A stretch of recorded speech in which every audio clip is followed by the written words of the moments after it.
Hey everyone, today we're gonna do the install on the active backplate for the STRIX 3080 and 3090.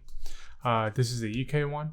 There are a couple manufacturers that make them for the STRIX, and well, I have the EK block for the STRIX as I've shown before, and now we're going to try the active backplate for it. I would say if you have an 80, it's probably not necessary because the main goal is to chill the VRAM on the back, which is also, in my opinion, not an issue unless you're mining. But if you're the type of person who wants to have as much being cooled as possible, then you might as well go for it. I've opened this before, but we'll go through it step by step. Regular EK packaging, nothing special. Okay, in the box, you'll get the active backplate. This is the nickel one. Okay, nickel plexi. It also comes in acetal. And what else you get in here? You get the insulation, thermal pads, etc. So if you have the original backplate like me, you can go ahead and just junk all the thermal pads on it. I don't advise reusing pads. You should always use fresh pads. So don't try to, reuse the pads from your existing nickel backplate or acetal backplate. They may be different thickness for this. I don't know because I didn't check the instructions. But looking at it, I would say it looks kind of similar to the backplate situation I had before in terms of pads, but I will be replacing all the pads anyway. So let's just open this real quick. All right, come on, get out of the bag. So this is my first active backplate. So I don't have any experience with the other ones. I do have them, haven't installed them, but that's a whole nother story. Standard nickel plate affair from what I can tell that you would get on the regular nickel backplate, except for now you have this extra block on the back. It does come with a terminal that replaces the original terminal. You will have to kind of do this combination deal. So right away, the original terminal has to go. All EK stuff for GPU terminals are even the same. Even for their 909 EK case, the terminal is actually the same. So if you ever wanted to make your own terminal, standard measurements. Okay. So here I have the STRIX 3090. There's still some pads on the back. I'm going to remove them. But this is the 3090 STRIX blocked with the EK block. If I cleaned it up a little bit, so it looks kind of like newish. It had orange in here before. If you want to know how to clean your block properly, I made a video on this before. I will pop it up somewhere or have it in the description. And what I'm going to do now is I'm going to remove the pads and I'm going to remove this terminal. So once I remove this terminal, actually, you know what? Let me do this on camera. I just want to show you guys something here. Let me get these screws out. When you tighten the screws on these terminals, do not exert too much pressure because you will crack the acrylic. You won't crack the terminal so much as you will crack this acrylic. And the acetal you can be a little more rough-handed on, but definitely be careful. See, they can be a little stubborn. This block has been in use since last year, so it's definitely whatever lubrication was on here, it's definitely dried up a little bit. So you can go ahead and just make sure they're loose and it's just come right off. Right away, you'll notice that you get these little O-rings. Whenever you remove the terminal or you put the terminal back on, make sure these O-rings are in place and make sure they're in the position they're supposed to be in. Because if they're not there, it will leak. And if you're the type of person that leaks tests with paper towels, then it's not going to be a fun day for you. So also, EK does sell replacements for these. If you lose them, you can get them from any retailer. They're standard fare across all EK blocks, so they're not specific to a block. I'll put that aside. And you'll see that the new one has the block plate. I'm sure right under this plate, I can already see the O-rings, so we don't have to worry about reusing those. We can use the new ones.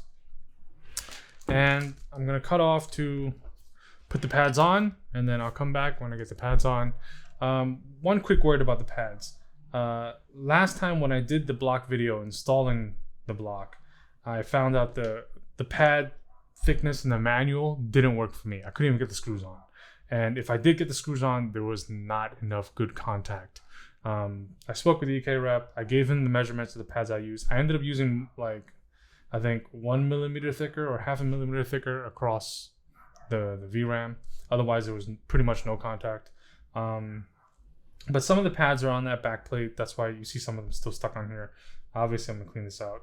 I don't know if they changed it for the active back plate. I'm gonna have to take a look. But I think it should be fairly similar, or at least revised. One more note while I have the block in my hand. These caps right here, they vibrate and they make noise. On some of the other blocks, they actually advise you to put a pad here, and therefore, you know, it kind of reduces that vibration noise. But on the EK one, it doesn't tell you because aesthetically, it doesn't look too great if you have a thermal pad running through here. I took it out when I cleaned this block because what I suggest with a lot of these back plates is try, if you have a separate loop to test these things in for wine, etc., great. If you don't, then just, you know, be ready to take it out, you know, and put it back in, because this block with the standard back plate and the thermal pad, yeah, it was plenty of coil wine. And one of the things that vibrated a lot was this portion. Okay, so if you put a pad here, you can dampen some of that vibration noise. That's just something I wanted to bring up that I don't think I brought up when I did the block video. So I'm gonna cut away now. I'm gonna put the pads on the back, and then we'll go from there. Okay, so I put the pads on the back, and I put pads on the plate. This is kind of how they instruct you to do this. I can tell you off the instructions. For this part, we're looking at 2 millimeter, 2 millimeter, 1.5 millimeter, 1.5 millimeter. Okay, these small pieces are all 1 millimeter on the card itself, and these are 2 millimeter, 2 millimeter, 1.5. So this top VRAM is 1.5, and this is also 2 millimeter. Right away, I can tell you the original instructions. When I first got the normal backplate, it was not 2 millimeter for these. Okay, I ended up using 2 millimeter myself. So I guess that was changed. And I'm just gonna show you the instructions here real quick, guys. You'll notice here, if I blow it up, I don't know how you can see. So this is the instruction for the 3090 version. I don't know, it's probably reflecting my light, which doesn't help. You see how, if I look at the back of the card, here's the VRAM chips, and there are thermal pads. Now, if I come up to the 3080 Ti, 3080, there's nothing back on this back side, except for maybe over here. I haven't taken apart 3080 Ti yet. I think there's some over here. But you see, you're not cool, especially with the 3080, you're not cooling anything really, right? You can just tell by the thermal pad placement. Okay, yeah, some of the phases, etc. But you never, see, there's nothing, the phases are on the other side, right? So you're just really just throwing your money in the water. If you have a 3080 and you're buying an active backplate, even with 3080 Ti, I think you're still just throwing money in the water. If you want it for the look, I totally get it. EK is probably not too happy about me saying that, but yeah, you're throwing your money down the garbage to get an active backplate for a 3080. You really are. But for a 3090, even a regular gaming, you don't need it. This is just for looks and for mining. I'll run the temperatures once I get the block together. But I'm gonna put the block together now. The instructions do say to remove this plate and then do that funny combination. So I'll put that together now and I'll come right back. I just want to cut in here and say why I was putting the back plate on. I realized I'd missed this one earlier. This is also 2 millimeter, so don't forget the spot. It's strange that this part no longer requires a pad. I think that's kind of strange. I believe I did put a pad here before. I might try to fit a 0.5 millimeter if I can. I believe this is supposed to be padded, okay? But it's not in the instructions. I put a 1.5 millimeter pad here. It does not affect, and it actually makes contact when you put, it doesn't affect you putting the block back on. There's a significant gap between this portion and the active back plate if you don't have the thermal pad there. So it's definitely some place where you can put a pad. This, from the Bits Power block and the EK block with the original active backplate, and on the OEM backplate, this part has a thermal pad. I believe on the OEM, I'm not 100% sure, but I know on the original backplate and the Bits Power ones, this part definitely should have a VRM pad. Okay, I got the plate on. I'm going to say for the two side pads on the back of the plate that are supposed to be 2mm. It's way too thick. I took them off. You can see the amount of indent pressure there is.